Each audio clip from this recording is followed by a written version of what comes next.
कि अडानी कौन है। क्या अडानी भारत सरकार है? अडानी भारत सरकार का उपक्रम है? झारखंड सरकार है? या क्या है जो उसके लिए सारा सिस्टम लग रहा है? आप जनता के सेवक हैं कि कंपनी के सेवक हैं?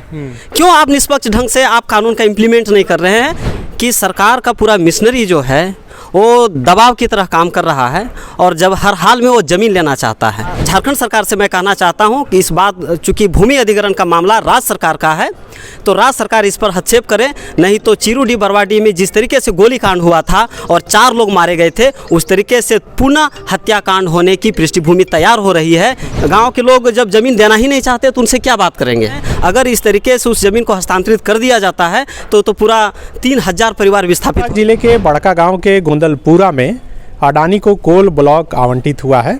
इस कोल ब्लॉक के काम में करीब 3000 परिवार विस्थापित होने वाले हैं। इस वक्त हमारे साथ विकास महतो हैं जो हजारीबाग के गोंदलपुरा से चलकर आए हैं। क्या कुछ ये कहना चाहते हैं, इन्हीं से जानते हैं। विकास जी, अडानी का तो काम चल रहा है, कोल ब्लॉक आवंटित हुआ है, काम भी शुरू हो गया, आप लोगों को क्या दिक्कत है? सबसे पहले तो मैं आपको धन्यवाद देना चाहूँगा। अडानी कोल ब्लॉक को कॉमर्शियल यूज के लिए भारत सरकार ने 2020 में कोल ब्लॉक आवंटन किया है और जब से आवंटन हुआ है तब से ये जो प्रारंभिक काम होता है जिसमें सामाजिक आकलन का, उस गांव के पूरे लोगों ने 2 बार पूरे पंचायत स्तरीय ग्राम सभा का आयोजन किया गया। उसमें उन लोगों ने शांतिपूर्ण तरीके से इसको विरोध किया, लेकिन जिस तरीके से जिला प्रशासन ने गांव टोले टोले करके 6-7 बार ग्राम सभा कराया और जिस कदर वो दबाव बनाने का प्रयास किया, और इससे हम लोग को ये लगता है कि सरकार का पूरा मिशनरी जो है वो दबाव की तरह काम कर रहा है और जब हर हाल में वो ज़मीन लेना चाहता है, जबकि उन्हें ग्राम सभा की सहमति ली जानी चाहिए थी और अगर ग्राम सभा नहीं देना चाहता है तो फिर उसको ये बात आगे फिर बढ़ाना चाहिए था। लेकिन जिस तरीके से बार बार वो करवाने का प्रयास कर रहे हैं और लोगों को डराया धमकाया जा रहा है, खुलेआम ये कहा जा रहा है कि जिस तरीके से चिरूडी कोल ब्लॉक में नहीं खुलने के कारण 4-5 लोगों की हत्या हो गई, गोलीकांड हुआ, उस तरीके से गोलीकांड जब हो जाएगा तो यहाँ खुल जाएगा।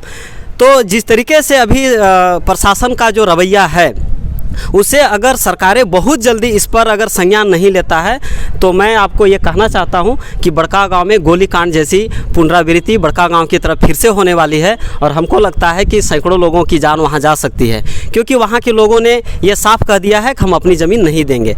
फिलहाल अडानी ने जो काम किया है, वहाँ की जो गैरमजरूआ खास और आम जो भूमि है जो ग्राम सभा के अधीन होती है, उस ज़मीन को अडानी को इंटरप्राइजेज़ को हस्तांतरित करने के लिए उन्होंने नोटिस इश्तिहार के रूप में उन्होंने मार्च के महीने में ही निकाला, लेकिन ग्रामीणों को इसकी जानकारी 7 दिसंबर को पोलो में चिपका कर दिया गया है, जबकि उनको ग्राम सभा करके ये बात बताना चाहिए था।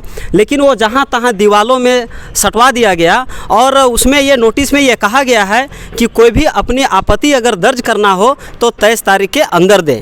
इस बात को लेकर लोगों में बड़ा आक्रोश है कि कंपनी ने 9 महीने के बाद, सरकार के जो हैं पदाधिकारी वो 9 महीने तक इस बात को छुपाए रखे और 9 महीने के बाद जानकारी दे रहे हैं और बहुत कम समय में वो अपनी आपत्ति दर्ज करने कर रहे हैं। इसके लेके इसको बहुत विरोध किया जाएगा और कल इसके लेके कार्यक्रम भी हो रहा है, इसी को विरोध मार्च के लेके, और फिर हम लोग इसको लिखित रूप से भी विरोध दर्ज करेंगे। हमारा ये कहना है कि हमारा जो खतियान है, हमारा जो नोट विलेज है, हमारा जो रजिस्टर 2 है, उसके तहत ये ग्राम सभा की ज़मीन है और इस ज़मीन को मतलब बिना ग्राम सभा के अनुमति लिए या बिना जांचे परखे, बिना उनका आकलन किए वो सीधा अडानी को हस्तांतरित कर रहे हैं। जबकि मैं ये कहना चाहता हूँ कि वहाँ जो लगभग 500 एकड़ गैरमजरूआ ज़मीन है, उस ज़मीन में घर बनाकर रह रहे हैं और 2-3 पीढ़ियों से लोग उस ज़मीन में खेती कर रहे हैं, घर बनाकर रह रहे हैं। अगर इस तरीके से उस ज़मीन को हस्तांतरित कर दिया जाता है तो पूरा 3000 परिवार विस्थापित हो जाएगा। हमारा सवाल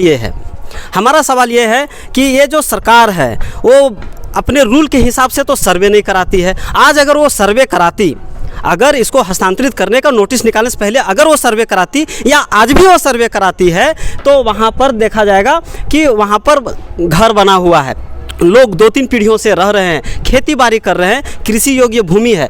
तो हमारा जो CNT का धारा 83 के तहत जो सर्वे होता है उसके तहत ये अधिकार है कि जो वहाँ जोत आबाद करता है उसको वो खतियान बना कर देगा, उनको वो ज़मीन रैयत बना कर देगा। तो रैयत तो वो तो कर नहीं रही है नियमित ढंग से, और बिना इन चीज़ों का आकलन किए उस ज़मीन को हस्तांतरित करने जा रही है। इसके लेके भारी विरोध है, और अगर इस पर संज्ञान नहीं लिया जाता है तो जिस तरीके से प्रशासन का और वहाँ की जनता के जो स्थिति है इससे टकराव होने की स्थिति है, और वहाँ पर गोलीकांड जैसे घटना हो सकती है। मिला के आप ये बोलना चाह रहे हैं कि जमीन अधिग्रहण कानून का पालन नहीं किया जा रहा है, पहले जो ग्राम सभा करना चाहिए वो ग्राम सभा नहीं किया जा रहा है। इसके मतलब क्या प्रमाण है आपके पास?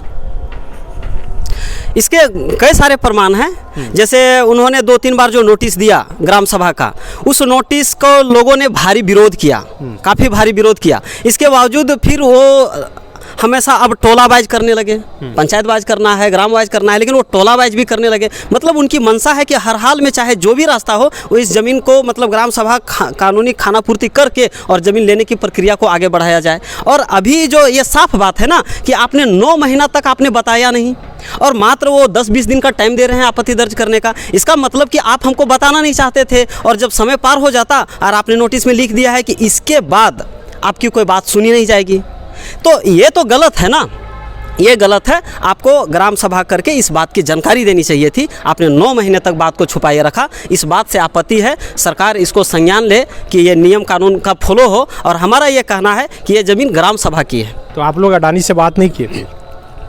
अडानी से हम लोग क्या बात करेंगे?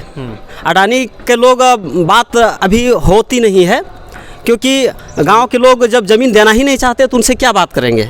आप कौन हैं? आप वहाँ के रैयत हैं?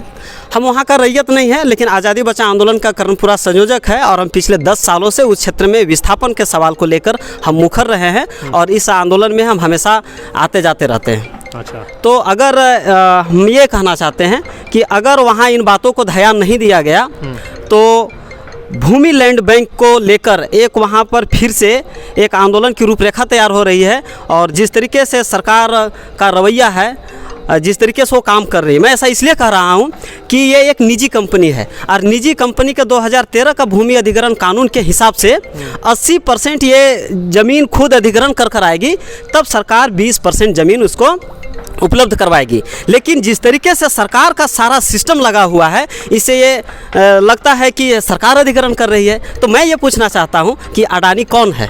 क्या अडानी भारत सरकार है?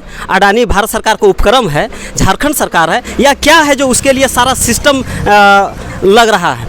तो उनको अडानी को भूमि अधिग्रहण करने दिया जाना चाहिए था। जब वो 80% अधिग्रहण कर आ जाए तब सरकार को 20% अधिग्रहण करना था। लेकिन जिस तरीके से जिला प्रशासन और सारा सरकारी अधिकारी लगा हुआ है, वो मतलब कि अडानी के गोद में बैठा है।